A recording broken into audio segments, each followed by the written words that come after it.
Hans Bruyninckx, Executive Director of the European Environment Agency. Thank you for joining us on River Talk. My pleasure.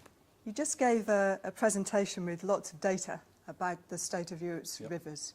Could you just summarise for us in a sentence or two how you see the state of our rivers? If I would have to capture it in one sentence, I would say great progress has been made thanks to policy at the European level, but there's still a pretty long distance that we need to go. So it's a mixed message. I think the most important thing is that we recognize that the evolution of water and river policies in Europe has indeed resulted in much better water quality on a number of issues, that also biological and ecosystem qualities that are attached to rivers are improving, but we still have quite a long distance to cover on some areas. Yes, I think you mentioned that one of the big sticking points is actually bringing back the natural shape and form to the rivers, which will be key to bringing back its ecological quality. So this is really what river restoration is all about. How hopeful are you that efforts for river restoration can be stepped up in time to bring back these qualities?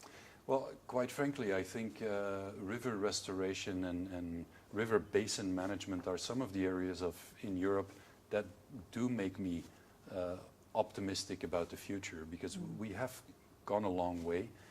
Very important success stories can be told that can serve as examples in many countries of Europe. And I think the pressures on river systems, river basins are only increasing. When we think on the whole climate issue, the link with the food system, with landscape elements, so the pressures are there. We know that it can be done. And so I think we should be optimistic about moving in the future into the right direction. Yeah, I'm an optimist in this field. Yeah.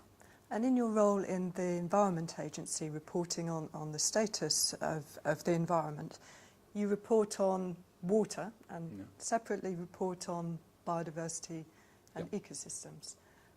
What we see is that wetlands are really the regulators of water, so they connect the ecosystems and the water.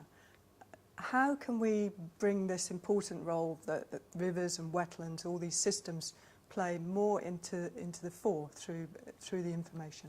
I would say that one of the challenges, future challenges, is indeed to look for this more horizontal integration of all these policy areas. When you look at agriculture and landscape planning, and all of the things that connect to the quality of a river system, including wetlands, obviously.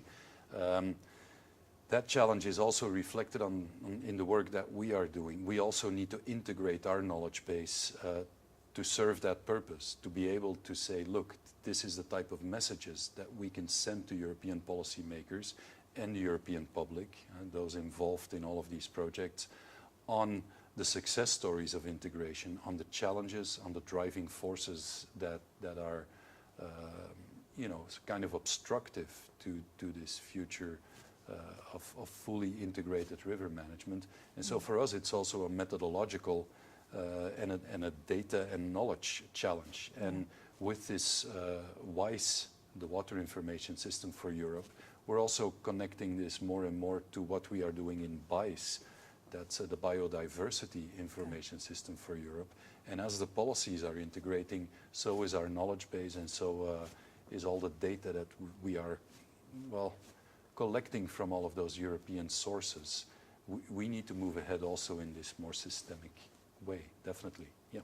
Okay, you mentioned in your presentation somewhere we need a more systems approach, and this is a personal view. Can you elaborate on that?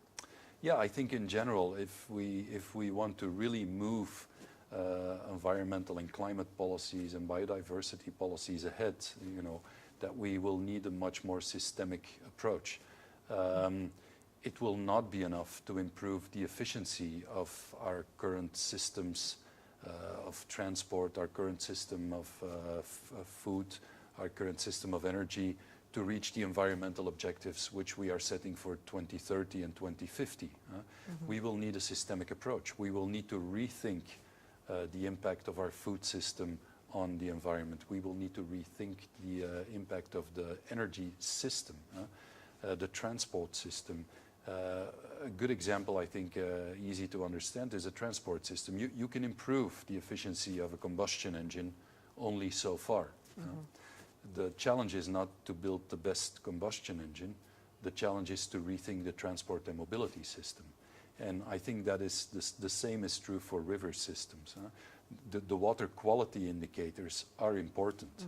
But if we say it's a river system, a river basin, that involves social elements, economic elements, cultural elements.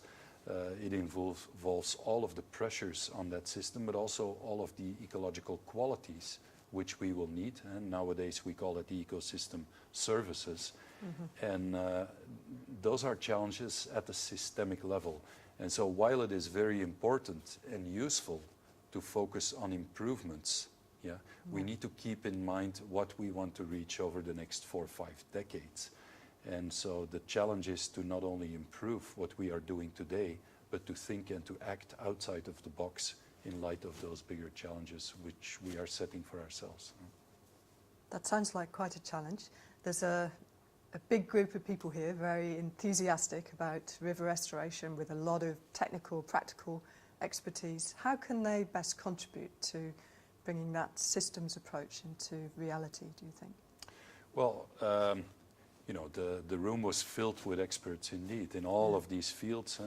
I think the main message that I would give is to embed this in a societal debate about what rivers mean, how we need rivers not only for biological and ecological qualities, because those might be difficult to communicate to a lot of people and stakeholders and groups, but what does a river mean in light of how we want to develop as a society, right?